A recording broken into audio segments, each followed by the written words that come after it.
परमाराध्य सदगुरुदेव पूजनीय संतजन सदगुरु कबीर साहब के बीजक ग्रंथ के उपदेश सुन रहे धर्म प्रेमी सज्जनों, माता एवं बहनों, सदगुरु कबीर साहब का मूल ग्रंथ बीजक है और बीजक ग्रंथ के शब्द 62 का संक्षिप्त विवेचन आप लोगों के समक्ष प्रस्तुत कर रहा हूँ। सदगुरु कबीर साहब इस शब्द में स्वरूप स्थित वृत्ति एवं समाधि में लीन जीव का बहुत ही तार्किक और मार्मिक उपदेश प्रस्तुत कर रहे हैं। इस शब्द में रूपक एवं गूढ़ अध्यात्म शब्दों के माध्यम से एक एक शब्द का आशय आप साधकों के बीच सत्संग के माध्यम से अवगत कराए रहे हैं। आपसे नम्र निवेदन है कि पूरा वीडियो अवश्य सुनेंगे और आप अगर हमारे चैनल को सब्सक्राइब नहीं किए हैं तो अवश्य कर लीजिए। और आइए श्रवण करते हैं।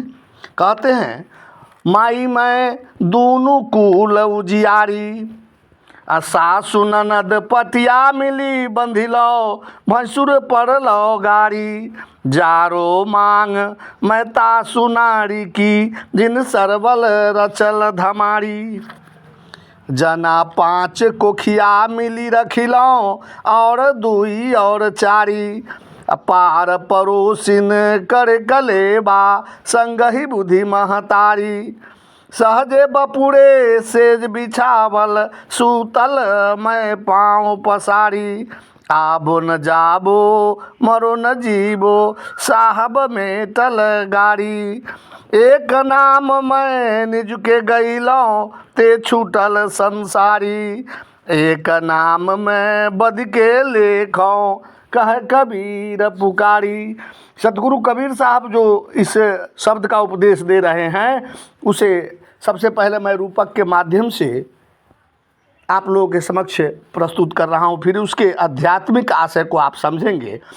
कहते हैं, माई मैं दूनु कुल उजियारी, सासु ननद पटिया मिली बैठलो, भैंसुर ही पड़लो गाड़ी। कि सज्जनों, एक नवविवाहिता लड़की ससुराल से नैहर आती है तो लड़की की माँ पूछती है अपनी बेटी से ससुराल का हाल चाल कि बेटी ससुराल कैसी है, सासू ननद तथा भैंसुर और अड़ोसी पड़ोसी किस प्रकार का है तथा पति कैसा है। तो लड़की जो जवाब देती है बड़ी ही आश्चर्यजनक और ज्ञानवर्धक कहती है वह लड़की कि हे माँ, मैं नैहर तथा ससुराल दोनों कुल को उजियारी करने वाली, प्रकाशित करने वाली हूँ। मैं जब ससुराल गई तो पहले ही दिन सास और ननद दोनों को खटिया के पौआ में बांध दिया और भैंसुर को खूब गाली दी, क्योंकि यही तीनों मुझको ज़्यादा दबा कर रखने वाले थे, इसलिए इन तीनों को मैंने पहले ही दबा दिया। अब हम इस शब्द के आध्यात्मिक आशय पर विचार करते हैं।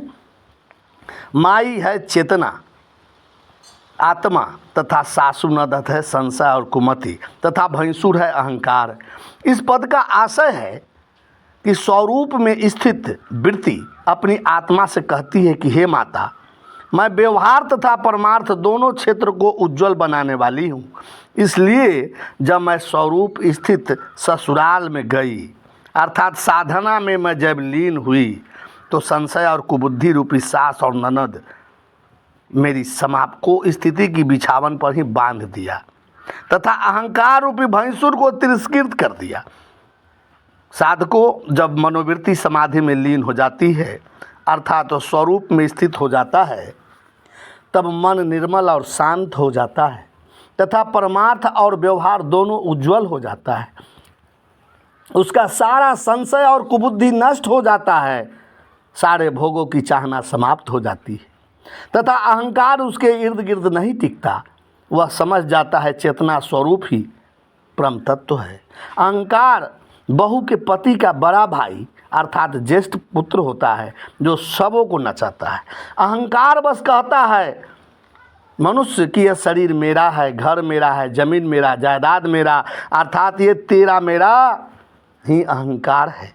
और जब ये समाप्त हो जाता है, आदमी जब समाधि में लीन होता है, जब वह स्वरूप की स्थिति में होता है, आगे का पद सदगुरु कबीर साहब उपदेश दे रहे हैं कि जारो मांग मैं तासु नारी की, जिन सरवर रचल धमारी, जना 5 कोखियाँ मिली रखिलो, और 2 और 4। फिर ऊपर की ओर आते हैं, शब्द का आशय समझेंगे बाद में। वह लड़की फिर आगे अपनी माँ से कहती है कि सास ननद को बांधने के बाद तथा भैंसुर को गाली दी। उसके बाद मेरे घर में एक उपद्रव करने वाली औरत थी। मैंने उसकी मांग झाड़ दी, मुस्मात बना दी, उसके पतिये को मार डाली तथा 5 को पकड़ कर के रगड़ दी, और 2-4 और थे, उसे भी यही दशा कर दी। सदगुरु कितने विलक्षण उपदेश दे रहे हैं। कृपा पूरा उपदेश सुनेंगे। अब इस पद का आशय, आध्यात्मिक आशय समझ लेते हैं। सज्जनों, इस शरीर रूपी घर में जो अविद्या रूपी स्त्री थी, जो बराबर उपद्रव मचाते रहता है, उसे मुस्मात कर दिया था, तो उसे शक्तिहीन बना डाली।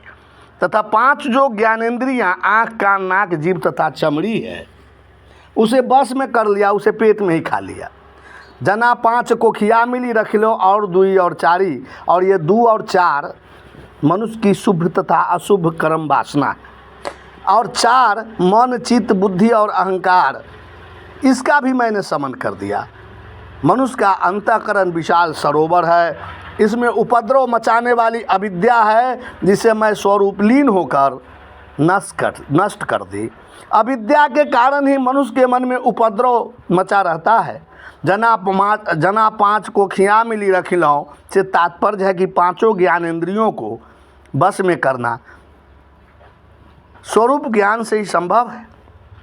आँख का काम होता है सुंदर रूप देखना, कान का नाम होता है सुंदर सुंदर बातें सुनना, नाक का काम होता है मनपसंद गंध लेना, और जिह्वा का काम है कि मनपसंद स्वाद लेना, और चमड़ी का काम है आरामदायक बिछावन। तो ये 5 जो हमारी ज्ञानेंद्रियां हैं, इसी में सारे लोग भटके हुए हैं। तो मैंने इसे भी अपने बस में कर लिया।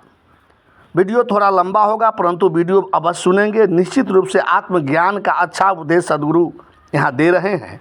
और आगे कहते हैं कि पार परोसिन करो कलेबा, संग ही बुद्धि महतारी, सहजे बपुरे सेज बिछावल, सुतली मैं पाँव पसारी।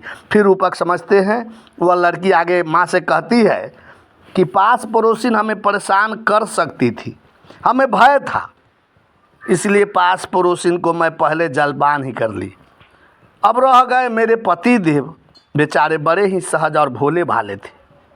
मेरे पति देव मेरे शरीर की सेवा भी करते थे तथा रात में मेरे सोने के लिए बिछावन भी कर देते थे, और मैं पाँव पसार करके सो जाती हूँ।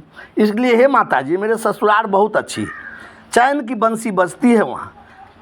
अब इस शब्द का आशय, आध्यात्मिक आशय समझते हैं। साहब क्या उपदेश दे रहे हैं कि पास पड़ोसिन करो कलेवा, अर्थात समाधि में लीन मनोवृत्ति कहती है कि मैंने पास पड़ोसिन को जलपान में खा लिया। अतएव हे साधको, पास पड़ोसिन है मन का दुर्व्यसन, और वह दुर्व्यसन है सिगरेट पीना, तंबाकू खाना, शराब पीना, जुआ खेलना इत्यादि इत्यादि। जब साधक आत्मलीन होता है, समाधि में लीन होता है, निज स्वरूप की प्राप्ति जब उसे हो जाती है, तो यह दुर्व्यसन स्वतः समाप्त हो जाता है। इसलिए स्वरूप में स्थित वृत्ति कहती है कि मैं बुद्धि रूपी एक माता रख ली है, क्योंकि सद्बुद्धि से ही साधक आगे बढ़ता है। अतः पवित्र मन वाले एवं आत्मा राम में रमने वाले व्यक्ति के पास हमेशा सद्बुद्धि रहती। इसलिए कहते हैं कि सहजे बपुरे सेज बिछावल, सुतलिहू मैं पाँव पसारी। जब आत्मज्ञान की प्राप्ति हो जाती है तो वह जन्म मरण से मुक्त हो जाता है। अतएव अपना आपा अपने चेतन स्वरूप का ज्ञान होने से वह निश्चित होकर स्वरूप में अविचल और स्थित हो जाता है। वह सहज समाधि की सैया पर पैर पसार करके सोता है। आवो न जीवो साहेब मेट लगारी, एक नाम मैं निज को गई लोते छूटल संसारी। एक नाम मैं वदिके लेखो कहे कबीर पुकारी। व्यक्ति के निज का नाम चेतन स्वरूप ही है, और हमारा निज स्वरूप चेतन ही वह एक नाम है जो हमारी आत्मा है। निज चेतन स्वरूप में स्थित होने पर सारे संसारीपन बिल्कुल छूट जाता है। निज स्वरूप में स्थित होना ही एक नाम की प्राप्ति होना है, जहाँ सारे नाम छूट जाता है, सिर्फ निज स्वरूप आत्मा में लीन शेष रह जाता है, वही एक नाम है, सार नाम है, सत नाम है। लोग सार नाम और सत नाम को शब्द में ढूंढते हैं, ये तो शब्द से परे है। ये तो अपने स्वरूप में स्थित आत्मलीन होने की स्थिति को ही सार नाम कहा जाता है। सज्जनों, लोग सार नाम को बाहर खोजते हैं, जो सर्वथा उसे अपने स्वरूप बोध की प्राप्ति नहीं हुई है। जब आत्मज्ञान की प्राप्ति हो जाएगी तो सार नाम सतनाम बाहर खोजना छोड़ देंगे और स्वरूप स्थिति में अपने समाधि में वो लीन हो जाएंगे। साहब बंदगी, साहब बंदगी, साहब बंदगी।